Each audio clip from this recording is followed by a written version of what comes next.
नमस्कार श्रोते हो. दीपक रेगे कथाकथन चॅनलवर तुम्हा सगळ्यांचं मनापासून स्वागत. श्रोते हो, आज तुम्ही ऐकणार आहात उज्ज्वला केळकर यांच्या धुक्यातील वाट या कथासंग्रहातली शीर्षक कथा धुक्यातली वाट. मॉर्निंग वॉक घेऊन विजयेंद्र घरी परतले तेव्हा 7:30 वाजून गेले होते. नेहमीपेक्षा परतायला आज उशीर झाला होता. सकाळी फिरायला ते बाहेर पडले तेव्हा दाट धुकं होतं. अंगावर चढवलेल्या वस्त्रासारखं ते अंगाशी सलगी करत होतं. अंगाशी सलगी करता करता अंगाशी एकरूप होत जावं तसं ते उघड्या हातातोंडाच्या रोमरंध्रातून आत झिरपत चाललंय असं त्यांना वाटायला लागलं. नेहमीच्या गावाबाहेरच्या वाटेनंच ते चाललेले होते. नेहमीप्रमाणे टेकडी चढून ते परतणार होते. पण कोणत्या तरी अज्ञात वाटेनं कोणत्या तरी गुढाकडे आपण चाललोय असं त्यावेळी त्यांना वाटू लागलं. मागे टाकलेल्या परिचित खुणा दाट धुक्यामुळे पुसून गेल्या होत्या. जवळच्या अस्पष्ट होत होत्या. अपरिचितच्या वाटू लागल्या होत्या. टेकडी चढताना तर धुकं आक्रमक होऊन अंगावर कोसळतंय असं वाटायला लागलं. विजयेंद्रला लहानपणीची आठवण झाली. लहानपणी रत्नगड संस्थानात असताना अशा धुक्यात आपला घोडा दौडवत भन्नाट वेगानं जायला आपल्याला अतिशय आवडत असे. दमून शिणून परतताना मोहनेचे सूर वाटेत भेटत. खूप दूरवरून वाहत आलेसं वाटे. आपल्या भोवती सुरांचा कोश विणला जातोय असं वाटायचं आणि मग जसजसं पुढे जावं तसतसा कोशातला एक एक कलाबुती धागा उलगडत जायचा. धुकं पारदर्शक होऊ लागलंय. सूर्याच्या अति कोवळ्या किरणांनी ते पारदर्शक पटल नवा उजाळा घेऊ लागलेत. झाडावर कळी उमलावी तशा हळुवारपणे वितळणाऱ्या धुक्यातून झाडांचे शेंडे, घरांची छपरं, दूरवरची टेकाडं उमलत चालली आहेत. सूर्याच्या ठाई चंद्राची शीतलता अनुभवायची असेल तर अशा दाट धुक्यातला सूर्य पाहावा. आपल्या मनाच्या चौकटीत ठसलेलं प्रकृतीचं हे रूप कागदावर साकार करायला हवं. मनात खूप काही उचंबळून येत आहे. हात शिवशिवत आहेत. कधी एकदा हातात ब्रश घेऊन कागदावर चितारू लागतो असं विजयेंद्रला झालं. विजयेंद्र येताना काहीसे घाईनच परतले. तरी नेहमीपेक्षा उशीरच झाला होता. 7:30 वाजून गेले होते. आता पेपर वाचन, मग स्वच्छ आंघोळ, नाश्ता. दूध पिऊन ते माडीवरच्या स्टुडिओत गेले की त्यांना साधावायची कोणाची प्राज्ञाच नाही. आपल्या साम्राज्यात ते एकदा गेले की तिथून परत येतील तेव्हा येतील. जेवायला खायला कशालाही हाका मारायच्या नाहीत त्यांना. आज विजयेंद्रनं नेहमीप्रमाणे वर्तमानपत्रावर नजर टाकली. पण आज डोळ्यापुढे बातम्या, शब्द दिसतच नव्हते. सकाळचं दृश्यच पुन्हा पुन्हा नजरेपुढे येत होतं. सारं वर्तमानपत्र धुक्याने भरून गेलं होतं जणू. मागच्या बाजूला सोनेरी झळाळी, वृक्ष, वेली, पडदानशीन. त्यांना हे सगळं रेखाटायची विलक्षण घाई झाली. विजयेंद्र वरती आपल्या स्टुडिओत आले. त्यांनी स्टँडवर फलक लावला आणि ते रंग मिसळू लागले. आज त्यांना फलकावर चितारायची आहेत छोटी मोठी झाडं, जवळची दूरची घरांची छपरं, दूरवरच्या टेकड्यांची शिखरं, ज्या साऱ्यांचं अस्तित्व जाणवतंय पण त्यांच्या रंगरूपाचं रेखीव भान हरवलेलं आहे. या साऱ्या अस्तित्वाला वेढून बसलेलं धुकं, दाट धुकं, विनाशी, तरीही या क्षणापुरतं तेवढंच एक चिरंतन सत्य आहे असं वाटायला लावणारं धुकं. त्या धुक्यातून दूरवरून झिरपत येणारे मंद पिवळसर किरणकण. मोहनेचे स्वर असेच दूरवरून येणारे, धुक्याच्या स्पर्शासारखे बिलगणारे, तरीही अव्यक्तसे वाटणारे. त्या क्षणापुरतं चिरंतन सत्य म्हणजे ते सूरच असं वाटायला लावणारे. आजचं धुकं पाहिलं आणि विजयेंद्रच्या रत्नगडच्या आठवणी जाग्या झाल्या. धुकं पाहिलं की त्यांना नेहमीच रत्नगड आठवतं. जंगलानं वेढलेलं रत्नगड. धुकं अगदी गडद असायचं तिथे. अशा गडद धुक्याचा पडदा फाडत घोडदौड करायची. आपण पुढे गेलो की फाटलेला धुक्याचा पडदा पुन्हा जुळून यायचा. पुन्हा पुन्हा मागे वळून मागे टाकलेल्या वाटेकडे पाहायचं.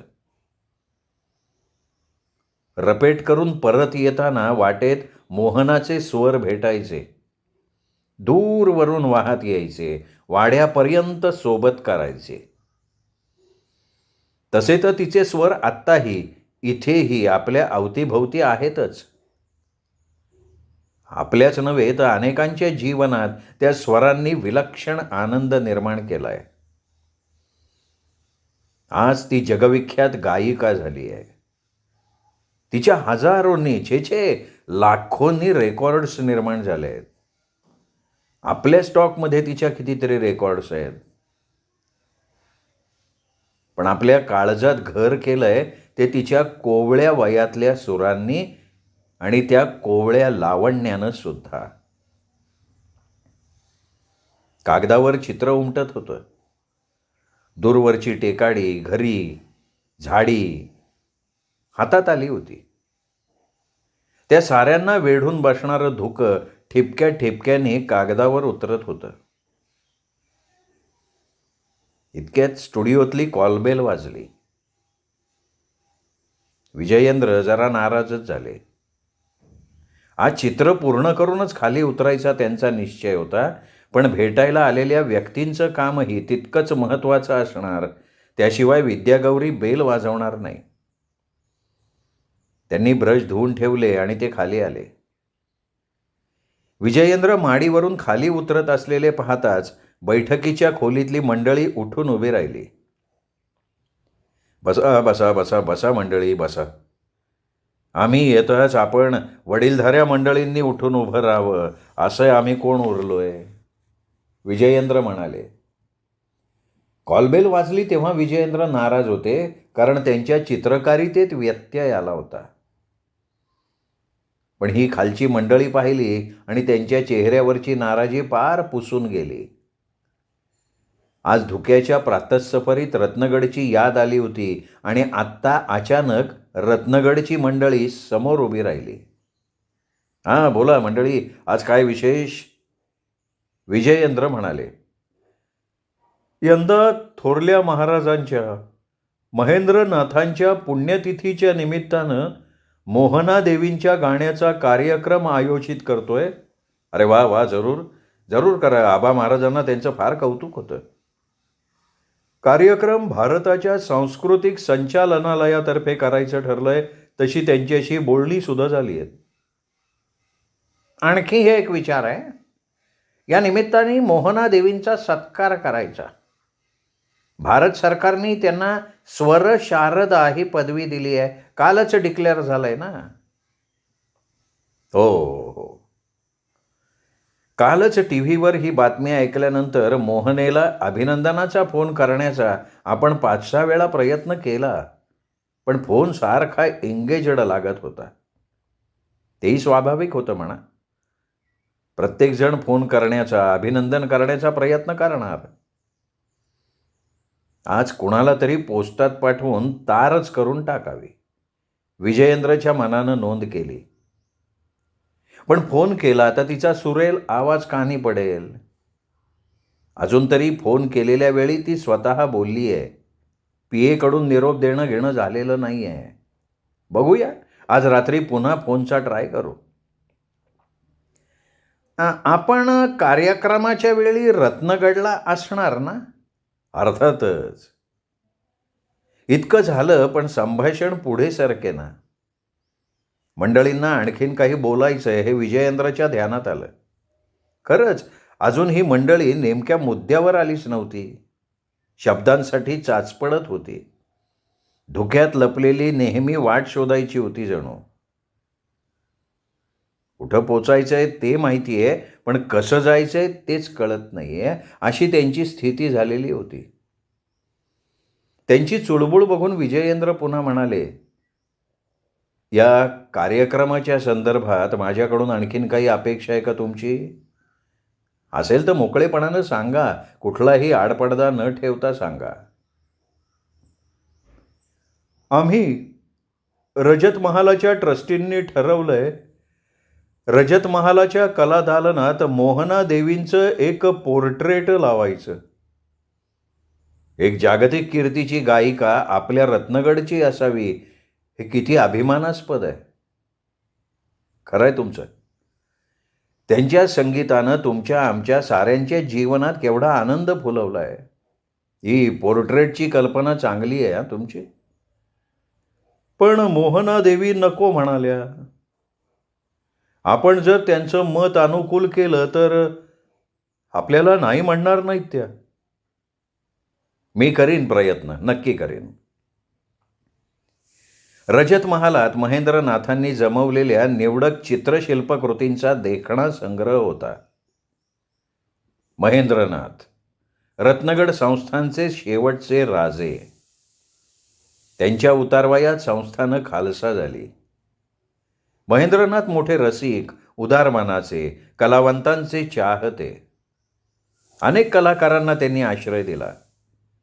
चित्रकलेची तर त्यांना विशेष आवड होती. सवड मिळेल तेव्हा ते बऱ्यापैकी चित्र काढत. अनेक नामवंत पौर्वात्य आणि पाश्चात्य चित्रकारांच्या चित्रकृती त्यांनी विकत घेतलेल्या होत्या. ते राजे असताना ब्रिटिश गव्हर्नरकडनं आणि इतरांकडूनही काही चित्र त्यांना भेट म्हणून आली होती. त्यांनी त्यांचे वडील, आजोबा, पणजोबा, आई, आजी, काका इत्यादींची चित्र प्रसिद्ध चित्रकारांना बोलवून योग्य मोबदला देऊन काढून घेतली होती. त्यात विजयेंद्रचंही एक पोर्ट्रेट एका इटालियन चित्रकारानं तयार केलं होतं. उडतं फुलपाखरू, त्या दिशेनं झेपावलेले चिमुकले हात, डोळ्यात उत्सुकता, आनंद, थोडंसं कुतूहल. दुसऱ्या क्षणी चित्रातला तो चिमुकला फुलपाखरू पकडेल असं वाटायचं. विजयेंद्रना ते चित्र फार आवडायचं. स्वतःचं म्हणून नव्हे, एक सुंदर कलाकृती म्हणून. रजत महालातली ती चित्र पाहता पाहता आणि महेंद्रनाथांनी आश्रय दिलेल्या कलावंतांच्या कलाकृती कशा निर्माण होतात हे पाहता पाहता विजयेंद्र मोठे झाले. स्वातंत्र्यानंतर रत्नगड संस्थान भारतीय प्रजासत्ताकात विलीन झालं. रजत महाल आणि त्यातली चित्र, शिल्पकृती पर्यटकांच्या आनंदाचं आणि चित्रकारांच्या अभ्यासाचं केंद्र बनलं.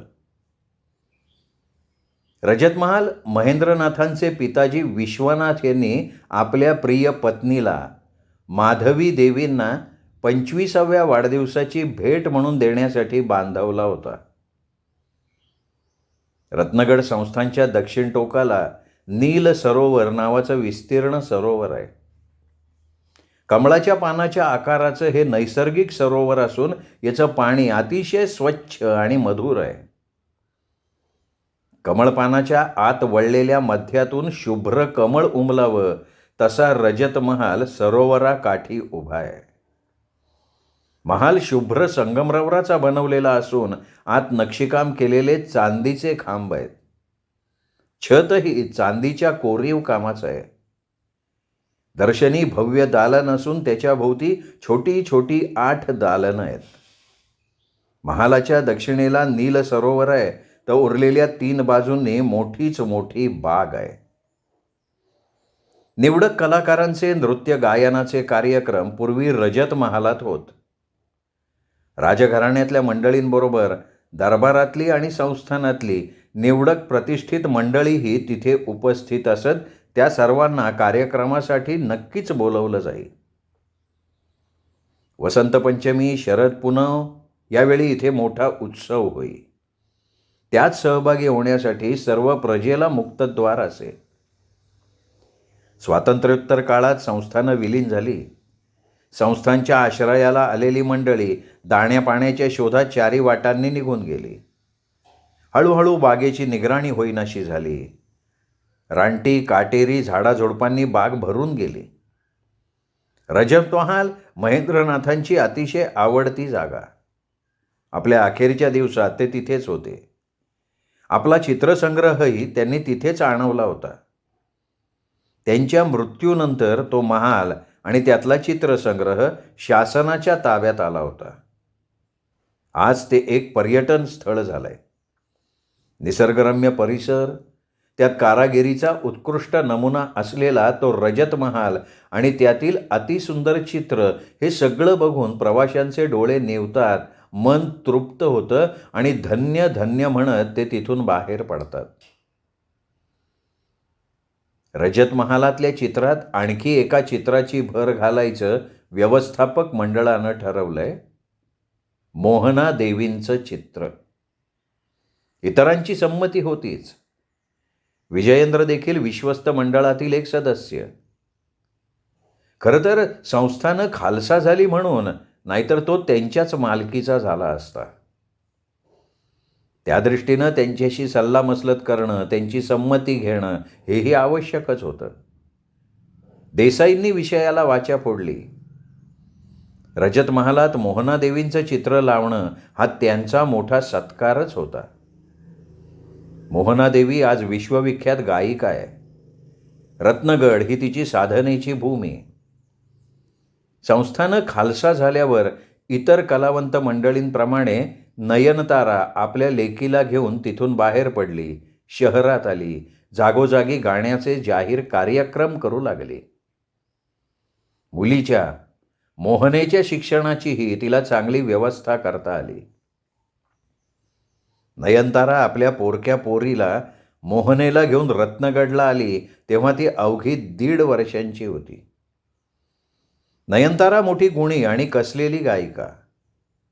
महेंद्रनाथांनी तिला आपल्या संस्थानात आश्रय दिला, घर दिलं, वर्षासन दिलं आणि तिची वणवण थांबली. महाराजांच्या इच्छेनुसार त्यांना गाणं ऐकवायचं. दसरा, दिवाळी, पाडवा, वसंत पंचमी, गोकुळाष्टमी, शरद पुनव अशा खास प्रसंगी निवडक निमंत्रितांपुढे तिचं गाणं व्हायचं. रत्नगड संस्थानात आश्रय मिळाल्यावर मुलीच्या संगीत शिक्षणाकडे लक्ष पुरवायला तिला वेळ मिळाला. मोहना आज विश्वविख्यात गायिका झाली आहे. तिला मिळणारी प्रतिष्ठा, पैसा, कौतुक हे सगळं नयनतारानं स्वतःच्या डोळ्यांनी पाहिलं, अनुभवलं.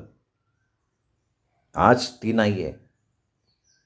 आपल्या अन्नदात्याबद्दल, महेंद्रनाथांबद्दल दोघी मायलेकींना नितांत आदर, कृतज्ञता होती आणि आपली साधना भूमी असलेल्या रत्नगडाबद्दल आत्मीयता. महेंद्रनाथांचे नातू म्हणून विजयेंद्रबद्दलही मोहना देवींच्या मनात जिव्हाळा आहे. तसा तो काही प्रसंगी, काही कार्यक्रमातून प्रगटही झालाय. यात केवळ कृतज्ञतेचा भाग आहे का आणखीन काही? दूरवरून वाऱ्याच्या झुळुकीबरोबर एखादा सुगंध वाहत यावा, मनभर व्हावा, तसं काहीतरी वाटतं विजयेंद्रांना तिची आठवण झाली की. कधीकधी त्यांच्या मनात येतं, मोहनेच्या मनात आपल्याविषयी नेमके कोणते भाव असतील. मोहना देवी कला, प्रतिष्ठा, पैसा, लोकप्रियता याच्या ज्या शिखरावर आहे, त्या तुलनेत विजयेंद्र त्या शिखराच्या 3ऱ्या-4थ्या पायरीवर सुद्धा असेल नसेल. पण जुने ऋणानुबंध लक्षात घेऊन, परस्परांना परस्परांविषयी वाटणारा आदर, आत्मीयता ध्यानात आल्यामुळेच मंडळींना वाटतंय की विजयेंद्रनी शब्द टाकला तर मोहना देवी पोर्ट्रेट काढायला नकार देणार नाहीत. विजयेंद्रनं पोर्ट्रेटसाठी मोहना देवींचा होकार मिळवायचं मान्य केलं तरीही मंडळी अजून बसूनच होती, चुळबुळतच होती. जे सांगायचं आहे ते अजूनही पुरतं झालं नव्हतं. धुक्यानं वेढलेल्या झाडाझुडपांचं अस्तित्व जाणवत होतं, पण अजूनही त्यांचे रंगरूप उमगले नव्हते. मोहना देवींचं पोर्ट्रेट त्यांच्या नावाला आणि महाराजांच्या चित्रांच्या कलेक्शनला साजेसं झालं पाहिजे. देसाई खाली बघत म्हणाले, आम्हाला असं वाटतंय की आपणच हे काम अंगावर घेतलं तर. म्हणजे तशी विनंती आहे आमची. आणि हां, या पोर्ट्रेटसाठी योग्य मानधन द्यायचं सांस्कृतिक कला संचालनालयानं मान्य केलंय बरं का. अशी एखादी ऑफर आपल्याला केली जाईल याची विजयेंद्रनं अजिबात कल्पना केली नव्हती. विजयेंद्र एक चित्रकार होते, चांगले चित्रकार होते. त्यांच्या क्षेत्रातली मंडळी एक कलावंत म्हणून त्यांना मानतही होती. त्यांचे आजोबा महेंद्रनाथ हेही चित्रकलेचे भोक्ते होते, पण आपल्या आजोबांसारखी केवळ हौसेसाठी आणि हौसेपुरती कला साधना त्यांना परवडणार नव्हती. चित्रकला ही त्यांच्या उपजीविकेचं साधन बनली होती. इतरांच्या मागणीनुसार आणि जाहिरातीसाठीही आपली चित्रकारिता त्यांना राबवावी लागत होती. तरीही विशुद्ध चित्रकलेचा एक चिमुकला झरा त्यांनी आपल्या काळजात झुळझुळत ठेवलेला होता.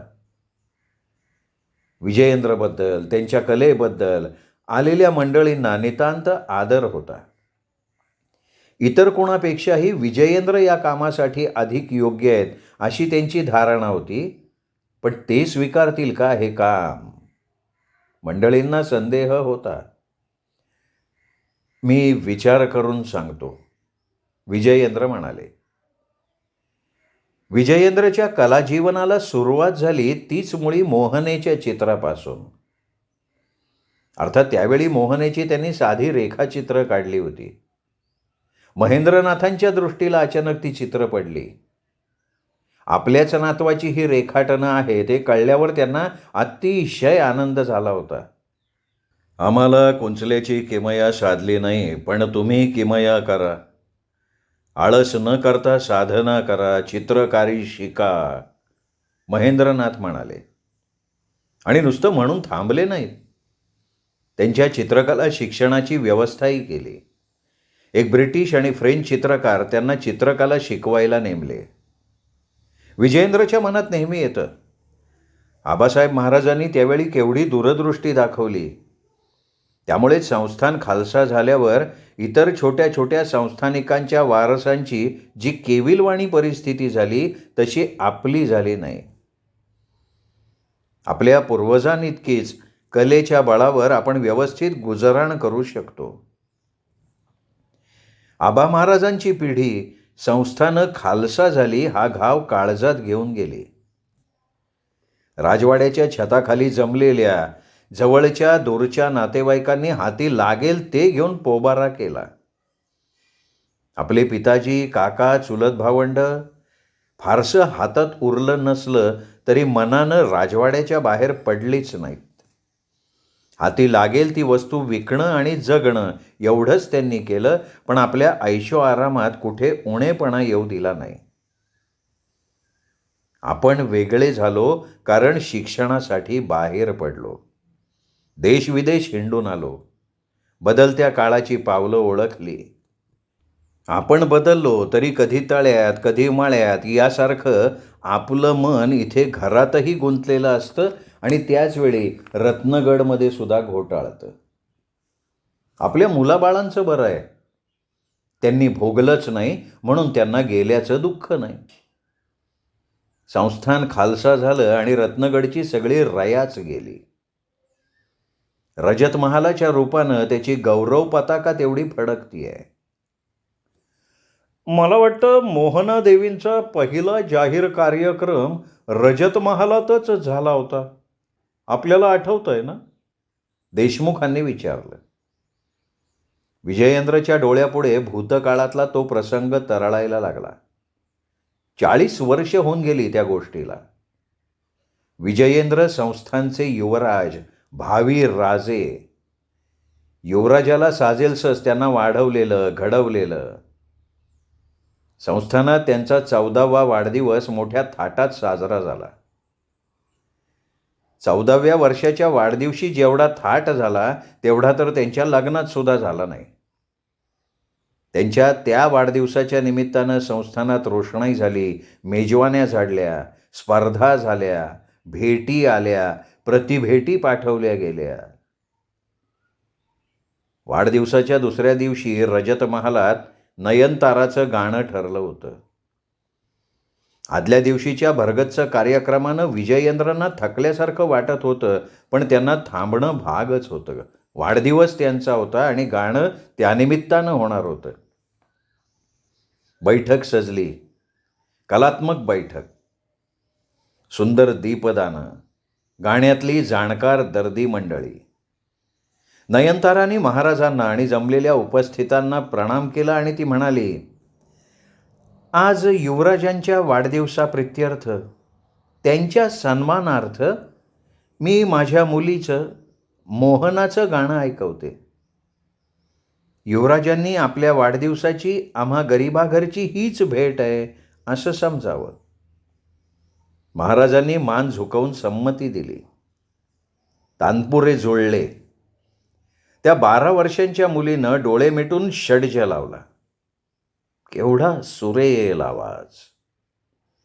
त्या कोवळ्या मुलीची गाण्याची विलक्षण तयारी आणि अतिमधुर अपूर्व असा आवाज. सारी मंडळी भारावून गेली. अंगावरून मोरपीस फिरावं तसे स्वर हळूवार स्पर्श करत होते. गाण्याला दैवी स्पर्श आहे असं वाटत होतं. विलक्षण जादू होती तिच्या आवाजात. त्या आवाजानं सारा कंटाळा, शीण, मरगळ कुठल्या कुठे पळून गेली असं विजयेंद्रला वाटलं. गाणं ऐकता ऐकता त्याच्या लक्षात आलं, घोड्यावरून रपेट करून परतताना हेच सूर आपल्याला भेटतात, वाड्यापर्यंत आपली सोबत करतात. आज त्या सुरांचा स्रोत आपल्या पुढे समूर्त झालाय.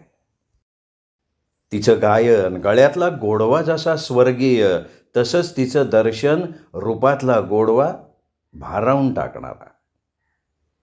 तिचे स्वर मनात भरून घ्यावे तसं तिचं रूप आज डोळाभर झालं.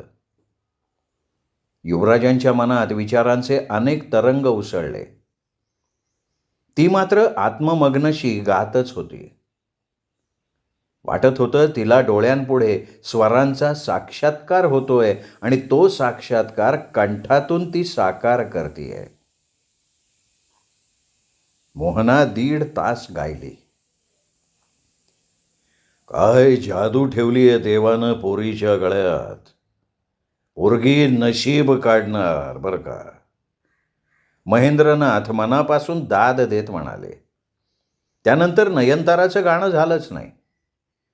महाराजांनी दिवाणजींना बोलवून त्यांना काही सांगितलं. जरा वेळानं विजयेंद्राच्या हातात टप्पोऱ्या मोत्यांनी शिगोशिग भरलेली सोन्याची थाळी दिली गेली. विजयेंद्राच्या हातांनी मोहनाला ती दिली. एका क्षणाची दृष्टीभेट. मोहनाच्या पापण्या खाली झुकल्या आणि प्रणाम करायला ती खाली वाकली.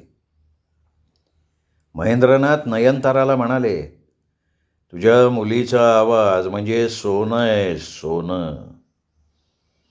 आमच्या या भेटीनं काही तिच्या गाण्याची किंमत होणार नाही. दोघी मायलेकींना त्यावेळी धन्य धन्य झालं. भेटीमुळे, त्याहीपेक्षा महाराजांच्या प्रशस्तीमुळे. मोहनादेवींच्या गळ्यात मोत्याची तिपदरी माळ नेहमीच असते.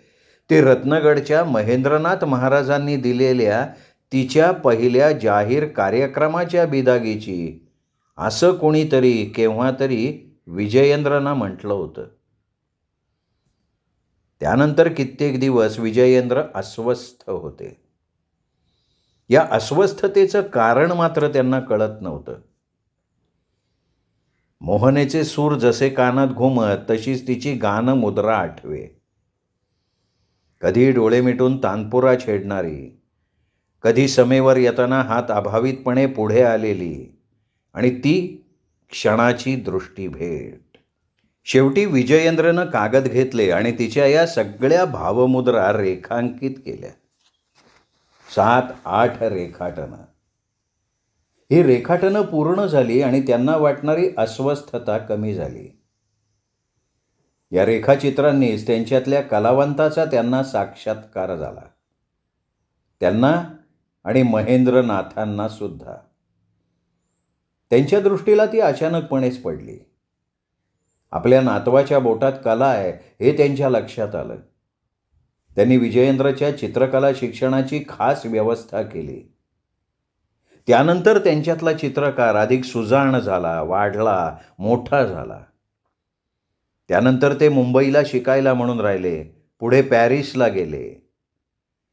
ते पॅरिसला असतानाच इकडे संस्थानं खालसा झाली. पॅरिसहून परतेपर्यंत इकडे वाड्यात खूप गोंधळ, अंधाधुंदी माजली होती. त्यांची रेखाटनं केवळ त्यांच्यापाशीच होती म्हणून सुरक्षित राहिली होती. 40 वर्षांपूर्वी विजयेंद्रमधल्या अनघड कलाकारानं मोहनेची, एका कलावतीच्या कलानिर्मितीच्या क्षणाची केलेली रेखाटनं, तिच्या कलानिर्मितीचा जसा तो क्षण तसाच त्यांच्यातल्या कलावंताला जाग आणणाराही तोच क्षण. तो क्षण त्या रेखाटनांच्या रूपानं अजूनही मूर्त रूपात त्यांच्याजवळ आहे. विजयेंद्रची पहिली रेखाटनं फारशी कोणी पाहिलीच नाहीयेत ती. कदाचित विद्यागौरींनी आणि मुलांनी सुद्धा. मोहना आज विश्वविख्यात गायिका झाली आहे. रजत महालात तिचं चित्र असावं असं ट्रस्टींना वाटतंय. त्यासाठी तिची मान्यता विजयेंद्रनं मिळवावी. इतकंच नाही तर ते चित्रसुद्धा विजयेंद्रनं बनवावं असं इतर ट्रस्टींना वाटतंय आणि त्यासाठी योग्य मानधन देण्याचा प्रस्तावही विजयेंद्र पुढं ठेवला गेला आहे. काय करायचं? आपल्याला पैसा मिळावा म्हणून चित्र काढण्यासाठी आपण तिला राजी करतोय असा तिचा समज झाला तर? आपल्या भोवती धुकं साठत चाललंय असं विजयेंद्रांना वाटायला लागलं. यातून वाट शोधायचीच. कुठल्या तरी निश्चित दिशेकडे घेऊन जाणारी वाट. एकेकाळच्या आश्रिताचं चित्र काढायचं एकेकाळच्या युवराजानं, बिदागी घेऊन. धुकं अधिक गडद झाल्यासारखं वाटतंय. आणि एकदम धुक्या पलीकडून सोनेरी कण फाकावे तसे मनाच्या तळातून विचार तरंग प्रस्फुरित झाले. छे, त्यांना वाटलं आता या काळातही कसले सरंजामशाही संस्कार उफाळून वर आले. आश्रित आणि युवराज असं वाटलं तरी कसं आपल्याला? एका कलावंतानं हे काम स्वीकारायचं. काम कसं? कला निर्मिती. दुसऱ्या कलावंताबद्दल वाटणारी आत्मीयता, सौहार्द्र, त्याच्या कलेबद्दल वाटणारा आदर, कौतुक प्रकट करण्यासाठी केलेली निर्मिती. चित्राच्या माध्यमातनं आपण मोहनेचा सत्कार करायचा. निर्णय झाला. विजयेंद्रला वाटलं सूर्याच्या स्वच्छ किरणांनी धुकं वितळायला लागलंय, वाट स्पष्ट दिसायला लागली आहे. विजयेंद्रची सस्मित मुद्रा आलेल्या मंडळींना सांगून गेली की त्यांचं काम होणार, निश्चित होणार. रजत महालात स्वरशारदेचं चित्र लागणार, तेही विजयेंद्रनी काढलेलं. श्रोते हो, तुम्ही ऐकत होतात उज्ज्वला केळकर लिखित कथा धुक्यातली वाट. कथा कशी वाटली कमेंट करून कळवा. ही कथा आपल्या कथाप्रेमी मित्रपरिवारात, नातेवाईकात शेअर करा आणि भेटत रहा दीपक रेगे कथाकथन चॅनलवर. नमस्कार.